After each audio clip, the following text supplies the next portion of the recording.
today on the show, we have a very amazing and interesting guest. We have Dr. Irene Porro, who is the director of the Christa Corrigan McAuliffe Center for Integrated Science Learning at Framingham State University. Today, the center's mission is to be a leader in developing opportunities for integrated STEM learning through the sharing of resources, building of partnerships, and advancement of educational practices.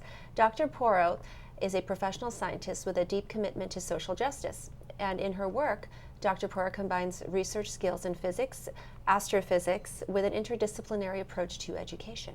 And before entering the field of education, she was a researcher in astrophysics at the Harvard-Smithsonian Center for Astrophysics and the Max Planck Institute for Astronomy in Germany. She is also director of the Education and Outreach Group at the MIT Kavli Institute for Astrophysics and Space Research. I almost want to pronounce that as Kavli, but it's Kavli. I know, it's Kavli, yeah. Well, welcome. Well, thank you for having me. We're so excited to have you here and contributing to the Expo this year. Yes. March 28th at the Wellesley High School. You'll be there. I'm looking forward to that. I love Science Festival in general. Awesome. So. And education. And education, of course. So let me ask you, did you see yourself doing what you're doing now when you were about 11 years old? Absolutely not. I didn't even know there would have been a profession like this. Excellent. So what did you want to be when you were young? When I was that age, I actually remember I wanted to own a stationery store because I loved color pencils and pens and papers, and Exciting. It was just, fascinating for me. And yeah, I didn't. And maybe the other thing that I probably was dreaming of becoming a dancer, but a dancer. a Very dancer. nice. Yeah, that's still there, but it didn't happen. Well, dancing does require mathematics and choreography. So That's right. That's right. So you could have done anything, literally anything. So how did you decide to get into this field that you're in? Yeah, that's interesting. Thinking about when I was younger again, I was just a curious child, and I loved going to school and learning about new things. So there wasn't something that was attracting me in a very specific way. I loved almost everything. But eventually, I think about the time I was in high school, my two favorite subjects in school were philosophy and physics. And to me, they were very closely related. They are. Luckily, I have teachers that helped me in supporting both of them. But then, practical reasons, going to science seems the way to, a safer way to, if not guarantee, but to find a job later on than philosophy. But I kept a strong interest in both fields. That's so interesting. So, and you grew up in Italy. I did. Right. So in Italy, and did you have a strong community that nurtured women going into science? Yeah, that's very interesting. I've been in the United States now for 20 years. And but still have a hard time getting adjusted to the fact that all the time I had to explain that yes, as a woman, it's okay to be a scientist. Growing up, I didn't have that kind of problem. I knew women who were in science, many of my teachers, of course, but even in the research field. But I had people around me, just regular women, started with my mom, but were not shy of being interested in science, even if that was not their background at all. Interesting. And your parents, could they foresee that you would become an astrophysicist? No, I don't. Astronomist? Absolutely not. I think that, again, both of them, and my parents didn't go to college. My brother and I are first-generation college students. Actually, the only two among a group of cousins that managed to don't finish college, but even go to graduate school. So I think there is something about my parents, but not so much that they wanted us to become scientists, though we both are, but they encourage us, again, to be curious, to learn. My mom was a person who would buy Scientific American in Italian, but you find it. She would buy it regularly, and that was in the house. She didn't necessarily read it, or sometimes, but it was there. It was something accessible. It was normal to see a scientific publication. Strategically placed all over your living room. Or as a family, we would see science TV programs. It was just, a normal thing to do together and learn together in a way, even if we never really express it in that way. And did you have a strong mentor or people at school or teachers? At school, again, I think in high school, my philosophy teacher was the person who taught me how to learn. The most about physics? Yeah, oh, honestly. I mean, and I have a fond memory of my physics and math teacher as well. But my philosophy teacher was the person who taught me about logic. And I think logic is really the base of science and math, all fields. But they were people that, again, taught me how to learn. And at that point, it was a key to learn in any field. Right. But then science was fascinating. Yeah. So why not?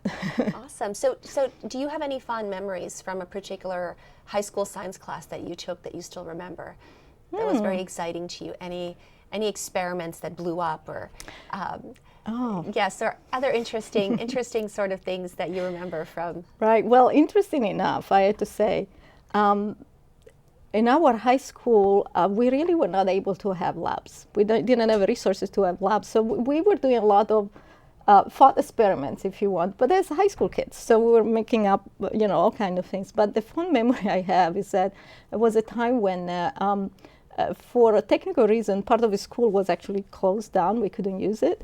And so we were actually asked to go in the afternoon hours. So, I mean, this was 3 or 4 in the afternoon during regular physics classes. Well, because we were all really, I mean, the kids who were there wanted to do that, take the physics class, were really motivated to do that. And so it was not a specific experiment, but it was the fact that we were actually enjoying being there. We were having a really good time. And so it was a difficult moment, but we turned into actually a fun and very motivating situation for us to do that. That's a very interesting comment that you associate fond, fun, joyous memories with science. Absolutely. And that's a great motivating piece to go into it later on, right? I think that no matter what field you're in, if you cannot tell yourself that, even if it's hard work and serious work, of course, but you don't enjoy it, I think, as much as you can, of course, but you should ask yourself if you should be in that field. Any job, any discipline that you dedicate yourself. It's always harder to do something you're not having fun with. Of course. Absolutely. So tell us, how did you get interested in education? Well, again, I guess it's one of those little germs that are there with you all the time. Actually, when I was in college, I was pretty clear that I did not want to be a teacher. Sure enough, I'm still today, even if I'm not formally a teacher, but I am a teacher.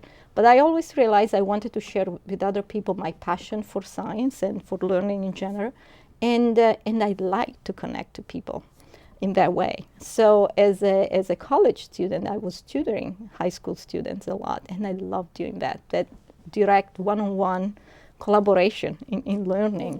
Was something that really I enjoy very much. And then, so again, it's something that just was in me.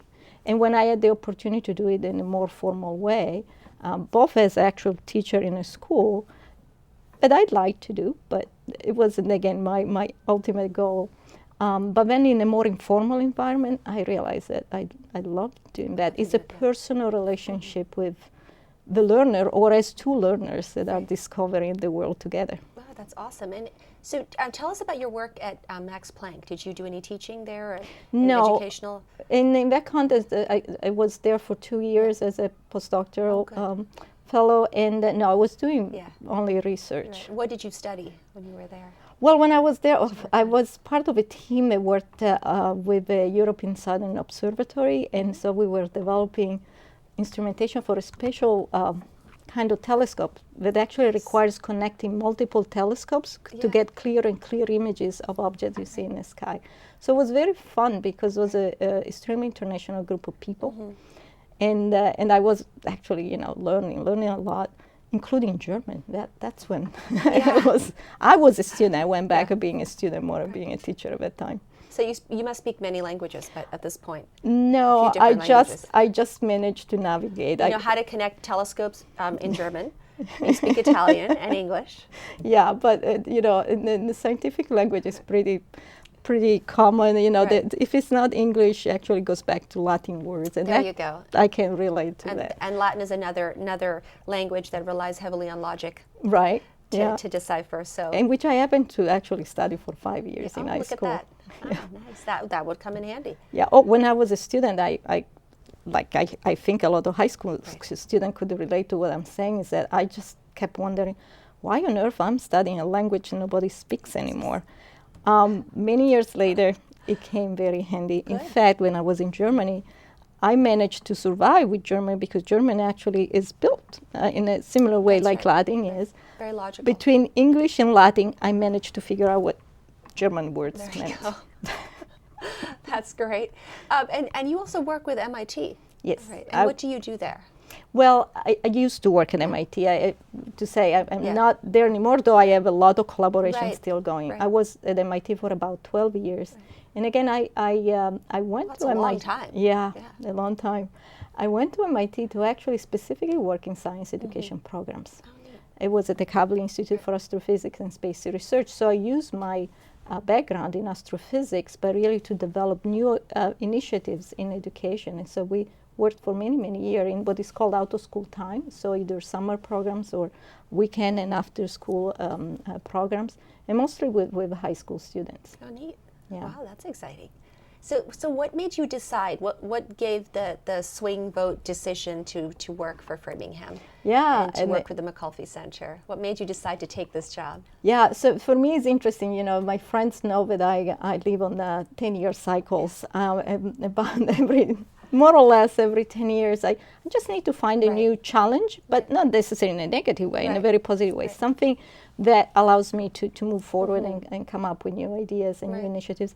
It just happened that the person who was the director of the McAuliffe Center before me retired, and so this position became available. And I say, something that I should consider. Of course, the McAuliffe Center it's a great history and tradition from doing great work both in education for middle school kids, but in professional development.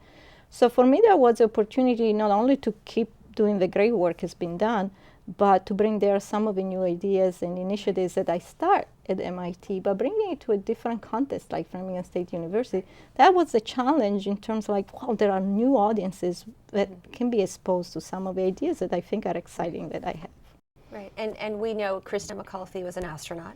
Yeah. And did you find that exciting that she's a woman and an astronaut? Yeah, of course. Yeah. I mean, and you know, the history associated with it. her, and then again, the motivation, the image that surrounded her is very emotional. I mean, I have to say that, I remember the time when she was preparing to fly, when unfortunately then the Challenger accident happened.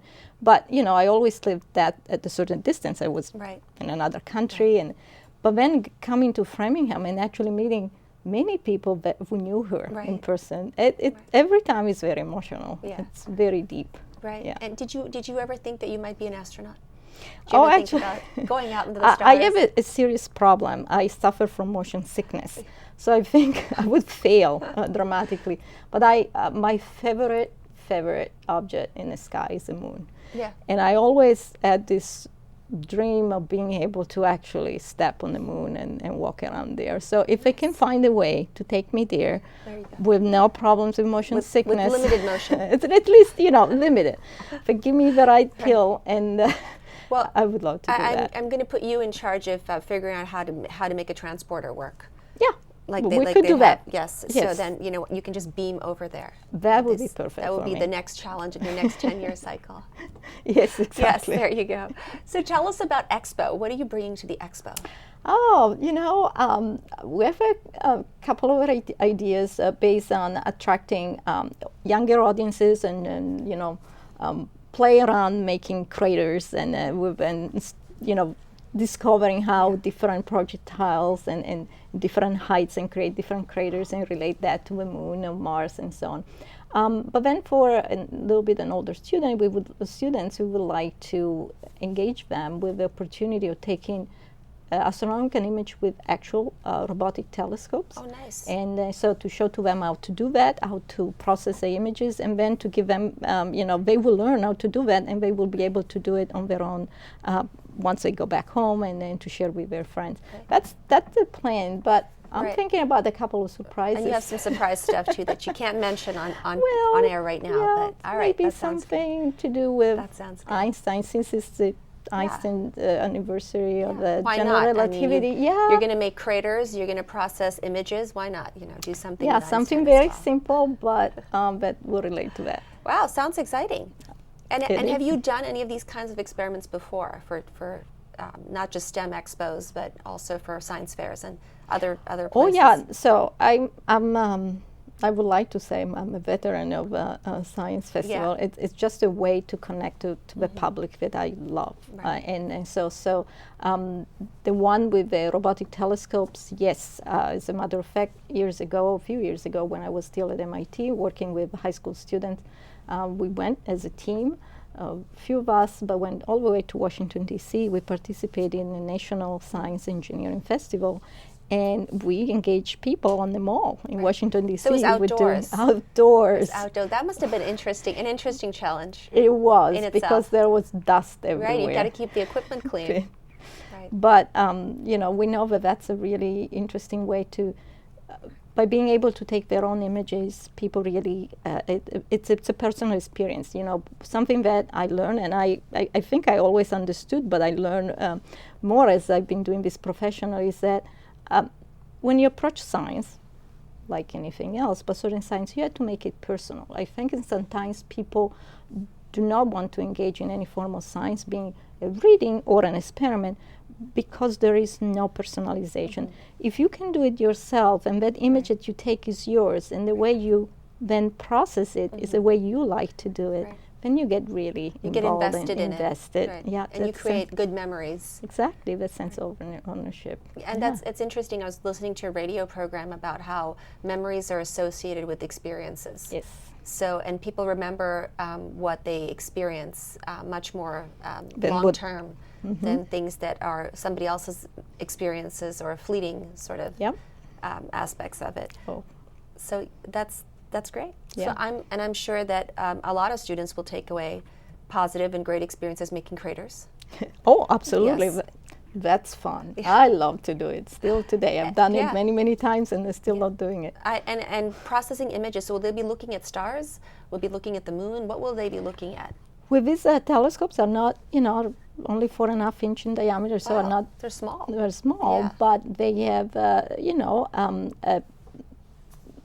up-to-date and state-of-the-art electronics associated with that. So these telescopes are able to look at planets. Oh, nice. But then most of all, stars and galaxies, and really very distant galaxies and nebulae. Maybe nebulae, the places either where stars are born or what is left over after a star explodes or dies. And so they will be able to take images of all these objects, and then again use pretty simple to use software, but again to personalize them with their own image processing. The interesting thing is that, again, they will be able to say, well, I took a picture of the Orion Nebula. Oh, yeah. And if they spend a little time with that, they can say they notice of a scenario where stars are formed. You know there are going to be kids who are going to say, I want to find a black hole. Oh, yeah. Yeah, so I well, I have to explain to them that they may not see the black hole, but... You're going to point them in the general vicinity where they're... Or they will be able to take a picture of a galaxy where we know there is a black hole. And they'll certainly be able to look at the moon, because that's pretty close. Yes. So, No, and it's the hooked moon up to the computer, right? Yes. The telescope. Yeah. And the moon will, is usually a beautiful object to look at. Yeah. Awesome. Yeah. Well, exciting. Well, this is very exciting. We're very happy to have you as part of the Wellesley STEM Expo. Yeah. And so tell us any other last thoughts that you may have, or anything else you'd like to share? In general, well, I think one more thing I wanted to talk about, that we briefly talked about the personalization of any science experience. Just something else I've been very deeply involved with is bringing the arts and science experiences together. And in part for exactly that reason, I'm involved, for example, in science theater productions. I mean, not as an actor, I'm just involved in with the companies that do that, or in the past I've done science theater with teenagers. So science theater to explain things like geometry and physics. More than it to explain, you see, that's what is interesting. Theater is a medium that allows you to tell stories and to talk about people. Yeah. And so often we forget the science is about people, it's made by people, and is about people. So the point of doing science theater is actually to tell the stories of maybe scientists or people that are not famous scientists but are involved with science. Interesting, and their process. Their process, and how they, at the same time they're learning new things in science, they still live a life like everybody else. I think it's really to, again, making meaning out of something that sometimes is too abstract. That's so exciting. So do you write the script for it? So again, when I was working on youth theater programs, the students, actually, the youth wrote the script. In collaboration, we would work with the Central Square Theater Company in Cambridge. So I was, if you want, the science expert. I and my colleagues were the theater expert. Together, we help youth to write scripts about science, but in a theater context. In my more, if you want, professional, another side of my professional life, I actually am an advisor for this specific initiative. It's called Catalyst Collaborate at MIT that produces science theater pieces, but these are professional work. So I don't write. That is truly exciting. Science theater. What an amazing theater. concept. Yep. So who's your favorite scientist that you've produced a theatrical piece about? Oh, well, one of your favorites. The Catalyst Collaborative, the way I actually got involved with them is that I went to see one of their production. It was a production of Einstein's Dreams by Alan Lyman.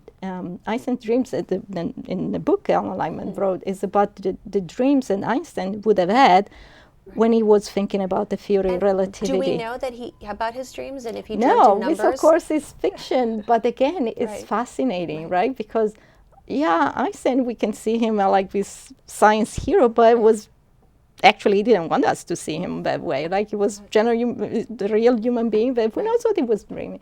But so, the play is about that.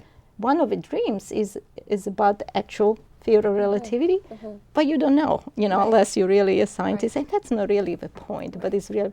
So that, I think, it's a really special play for me, just because it's the way I approach. But I'm very excited about the one that we're coming up soon, which is about the creation, evolution of the universe. Oh, nice. Yeah. Well, that sounds interesting.